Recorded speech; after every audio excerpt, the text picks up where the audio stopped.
தமிழில் முதல் பக்தி சேனல் சாய் டிவி.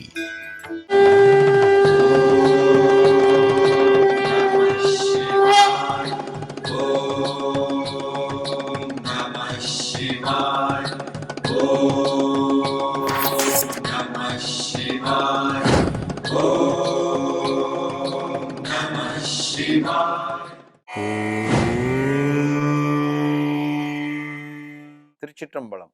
நமச்சிவாயா வாழ்க, நாதன் தாழ்வாழ்க, இமைப்பொழுதில் என் நெஞ்சில் நீங்காதான் தாழ்வாழ்க. திருச்சிற்றம்பலம். சாய் டிவி நேயர்கள் உள்ளிட்ட அனைவருக்கும் வணக்கம். இன்று மார்கழி மாதத்தினுடைய 21ஆம் நாளிலே நாம் இருக்கிறோம்.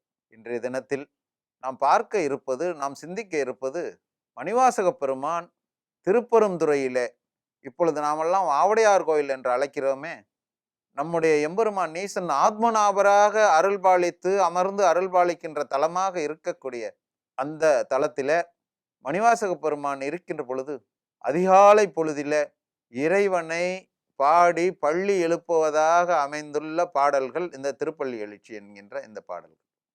இந்த மாதம் மார்கழி மாதம் புனிதமான மாதமாகும். இது ஆண்டவனுக்கு உகந்த மாதம் என்று சொல்லப்படுகின்ற ஒரு நல்ல மாதமாகும். தேவலோகத்திலே இருக்கின்ற தேவர்களுக்கு இது விடியற்காலை பொழுது என்று சொல்லப்படுகின்ற ஒரு மாதம். நமக்கெல்லாம் தினமும் தினமும் விடியற்காலையும் பொழுதும் வரும். ஆனால் தேவர்களுக்கு நம்முடைய 6 மாதம் அவர்களுக்கு ஒரு அரை நாள், நம்முடைய மற்றொரு 6 மாதம் அவர்களுக்கு மற்றொரு அரை நாள். அப்படி வருகின்ற பொழுது மார்கழி மாதம் அவங்களுக்கெல்லாம் விடியற்காலை பொழுது என்று சொல்லப்படுகிறது. அப்படிப்பட்ட மார்கழி மாதத்திலே விடியற்காலை பொழுதிலே நாமெல்லாம் எழுந்து நீராடி கோயிலுக்கு சென்று ஆண்டவனை பிரார்த்தித்து ஆண்டவனை வணங்கி நாம் அவரிடம் நம்முடைய வேண்டுகோள்களை எல்லாம் வைக்கின்ற பொழுது நம்முடைய பிரார்த்தனைகளை எல்லாம் செவிசாய்த்து கேட்டு அருள்பாலிக்கின்ற ஆண்டவன் நமக்கு வரமளிக்கின்ற மாதமாக இந்த மாதம் இருக்கிறது என்று சைவத்திலே பெரியவர்கள் எல்லாம் சொல்லுகிறார். அந்த திருப்பெருந்துறையிலே இருந்த பொழுது மணிவாசக பெருமான் அந்த திருப்பெருந்துறை உரை சிவனை நினைத்து அங்கே பள்ளி கொண்டிருக்கின்ற, அங்கே உறங்கி கொண்டிருக்கின்ற என்று சொல்லக்கூடாது. ஏன்னா ஆண்டவனுக்கு உறக்கம் கிடையாது. அவர் உறங்கினா என்ன ஆகுது? உலகம். நமக்கு தான் உறக்கம், தூக்கம், மிளிப்பு எல்லாம். ஆண்டவன் எப்பொழுதுமே தூங்காமல் இருக்கக்கூடிய நிலை. ஏன்னா அதெல்லாம் கடந்த நிலையில இருக்கக்கூடியவர், ஒன்றாக இருக்கக்கூடியவர், பலவாக இருக்கக்கூடியவர் எம்பெருமான் ஈசன் ஆவார். அப்படி இருக்கின்ற பொழுது அந்த திருப்பெருந்துறையில எழுந்தருளி இருக்கின்ற இறைவனை மணிவாசக பெருமான் அங்கு இருக்கின்ற பொழுது இறைவனை துயில் எழுப்புவதற்காக பாடிய பாடல்கள் 10 பாடல்கள். அதுவைகள் திருப்பள்ளி எழுச்சி என்று அருமையாக சொல்லக்கூடிய பாடல்கள் ஆகும். பொதுவாக திருப்பள்ளி எழுச்சி என்ன என்றால், இதை வடமொழியிலே சுப்ரபாதம் என்று சொல்வார்கள். நம்ம வேங்கடேச சுப்ரபாதம் எல்லாம் கேட்டிருப்போம். திருப்பதி திருமலாவில இருக்கக்கூடிய எம்பெருமான் நம்முடைய ஈசனை போன்று அந்த தலத்திலே இருந்து அருள்பாலித்து கொண்டிருக்கின்ற வேங்கடேச பெருமாளை பள்ளி எழுப்புகின்ற பாடலாக இருக்கிறது நம்முடைய சுப்ரபாதம் என்கின்ற பாடல்களை எல்லாம் நாம் கேட்டிருக்கிறோம். அப்படி வைகரையிலே புலர்ந்தும் புலராமல் சூரியன் உதித்தும் உதிக்காமல் இருக்கின்ற அந்த அதிகாலை பொழுதிலே இருள் நீங்கி ஒளி பிரகாசமாக எழும்பி வருவதை போன்று மனித ஆன்மாக்களிடம் மனிதர்களிடம் இருக்கக்கூடிய திரோதான மலம் என்கின்ற அந்த மலம் அகல பாடுகின்ற பாடலாக இந்த பாடல்களை எல்லாம் நாம் எடுத்துக்கொள்ள வேண்டும். அப்படி திரோதான மலம் அகல ஞான ஒளி வெளிப்படுகின்ற அந்த முறைகளை குறிக்கின்ற பாடல்களாக நம்முடைய திருப்பள்ளி எழுச்சி பாடல்கள் சிறப்பாக இருக்கிறது. மேலும் பார்த்தோம்னா இந்த பாடல்கள் எதை உணர்த்துகின்ற உண்மையை பொருளாக இவைகள் எதையெல்லாம் உணர்த்துகின்றது என்று பார்க்கின்ற பொழுது பொதுவாக நமக்கெல்லாம் தெரியும், இறைவன் வேறு என்று நினைத்தால் வேறு, இறைவன் நமக்குள்ளே இருக்கிறான், நாமும் ஒன்று, அவருடன் கலந்து ஒன்றாக இருக்கிறோம் என்று நினைத்தால் ஒன்று. அப்படி நமக்குள்ளே இருக்கின்ற இறைவனை நாம் முதல்ல சொன்ன மாதிரி இறைவனுக்கு உறக்கம் கிடையாது, நமக்கு தான் உறக்கம். மானிடர்களுக்கும் மற்ற ஜீவராசிகளுக்கும் தான் உறக்கமும் விழிப்பும் என்பது. அப்படி நமக்கு அறியாமல் உள்ளே உறங்கிக் கொண்டிருப்பதாக நாம் நினைக்கக்கூடிய உள் இறைவனை எழுப்புகின்ற விதத்திலே நமக்கு அறிவுறுத்துகின்ற ஒரு பொருளை உள்ளடக்கியதாகவும், நமக்கு நல்ல அறிவுரைகளை சொல்லக்கூடியதாகவும், அப்படிப்பட்ட வரிகளை எல்லாம் உள்ளடக்கிய பாடல், சிறப்பான பாடல், நல்ல பாடல்கள், நல்ல பொருளை உள்ளடக்கிய பாடல்கள் நம்முடைய மணிவாசக பெருமான் அருளி செய்திருக்கின்ற இந்த திருப்பள்ளி எழுச்சி ஆகும். இன்றைய தினத்திலே நாம் திருப்பள்ளி எழுச்சி பாடல் 1 பற்றி நாம் சிந்திக்க இருக்கிறோம். போற்றியன் வாழ் முதலாகிய பொருளே புலர்ந்தது பூங்கொளர்க்கு இணை துணை மலர் கொண்டு ஏற்றினின் திருமுகத்து எமக்கருள் மலரும் என்ற வரிகளோடு துவங்குகின்ற பாடல் அருமையான பாடல். இந்த பாடல்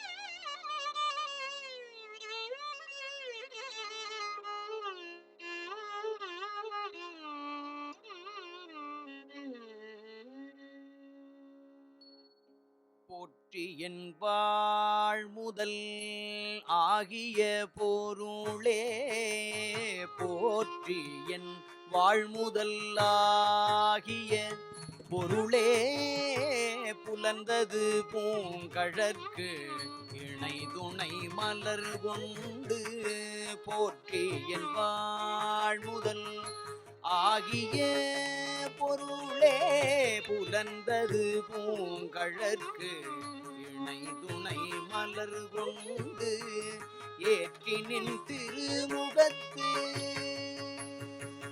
மலர் கொண்டு ஏற்றினின் திருமுகத்து எமக்கருள் மலரும் எழில் நகை கொண்டு நின் திருவடி தோழுகோ ஏற்றினின் திருமுகத்து எமக்கருள் மலரும் எழில் நகை கொண்டு நின் திருவடி தோழுகோ சேற்றிதழ் கமலங்கள் சேற்றிதழ் கமலங்கள் மலரும் தன் வயல் சூழ் திருப்பெரும் தூரையூரை சிவபெருமானே ஏற்றுய கொடியுடையாய்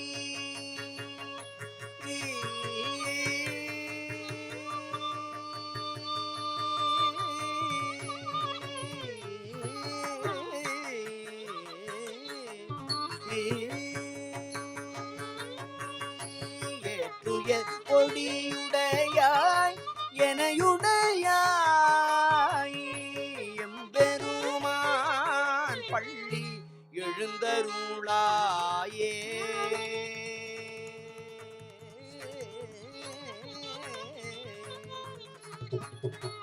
எம்பெருமான் பள்ளி எழுந்தருளாயே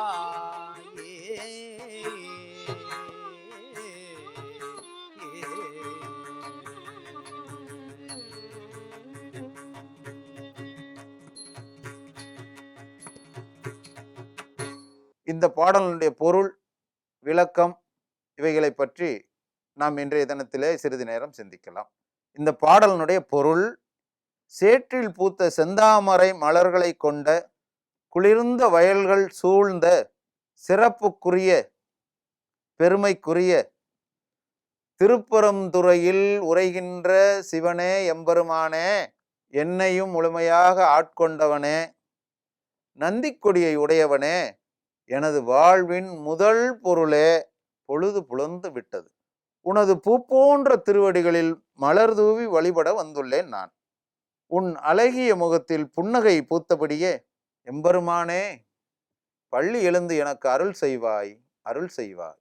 இந்த பாடல் வரியுடைய விளக்கம் என்ன என்று பார்த்தோம்னா, திருப்பெருந்துறை எனப்படுகின்ற ஆவுடையார் கோயிலில் நம்முடைய பல நாமாகரணங்களிலே ஆயிரக்கணக்கான லட்சக்கணக்கான நாமாகரணங்களிலே அழைக்கப்படுகின்ற நம்முடைய எம்பெருமான் ஈசன் இங்கு ஆத்மநாபர் என்ற பெயரோடு நமக்கெல்லாம் உலகத்திற்கு அருள் பாலித்து கொண்டு, இப்படி நாம் வாழும் காலத்தில பல இன்பங்களை அனுபவிக்க வேண்டும் என்ற நோக்கோடு இறைவனிடம் நாம் வேண்டுகிறோம்.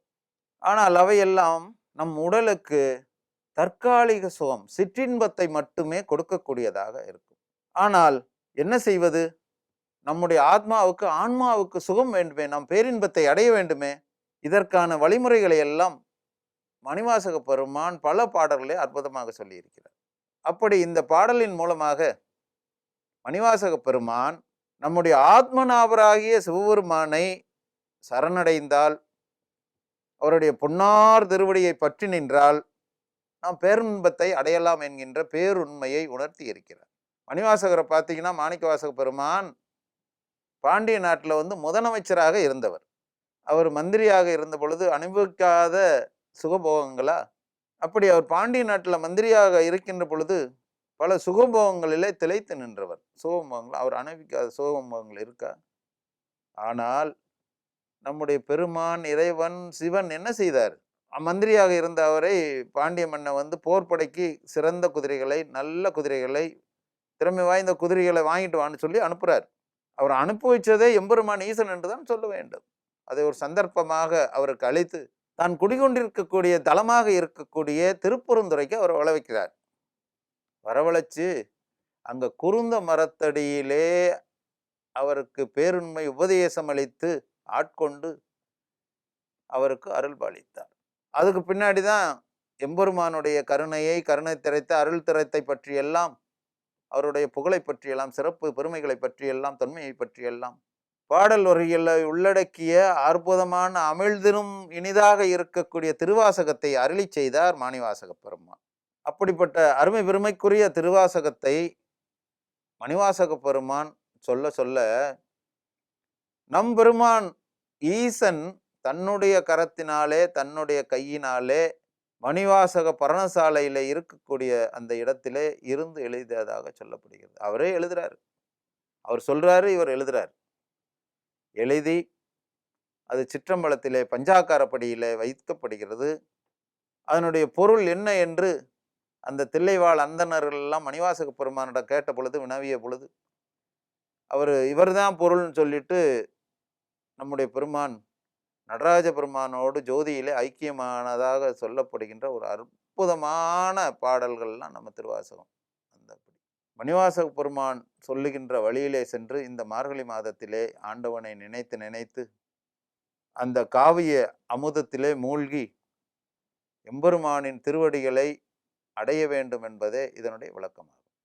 இந்த திருப்பள்ளி எழுச்சி பாடலின் உட்பொருளும், செல்வம் கருதி சிலர் பலர் வாழ்வனும் புல்லறியாளரை போற்றி புலராமல் இல்லம் கருதி இறைவனை ஏத்துமின் வில்லி இலக்கெய்த விற்கொரியாமே என்று 10ஆம் திருமுறையின் திருமந்திர பதிகத்தின் நிலையற்ற செல்வத்தை நிலையாக கருதி வாழ்க்கையில் பணவசதி படைத்த ஆனால் இறை சிந்தனை அற்றவர்களை போற்றாமல் நிலைத்த செல்வமாம், நிரந்தர செல்வமாம் ஈசனின் அருள் செல்வத்தை பெற வேடன் வில்லிலே அம்பை பொருத்தி இலக்கை நோக்கி தாக்குவதை போல இறை அருளை, இறை கருணையை பெற இறை சிந்தனையோடு வாழுங்கள் என்று திருமூலர் பாடி பரவி உள்ளதும் ஒன்றே என்று நாம் உணர முடிகிறது. திருச்சிற்றம்பலம். சாய் டிவி நிகழ்ச்சிகள் உங்களுக்கு பிடிச்சிருக்கா? லைக் பண்ணுங்க, ஷேர் பண்ணுங்க, கமெண்ட் பண்ணுங்க, சப்ஸ்கிரைப் பண்ணுங்க, பக்கத்தில் இருக்கிற பெல் சிம்பலை பிரஸ் பண்ணுங்க.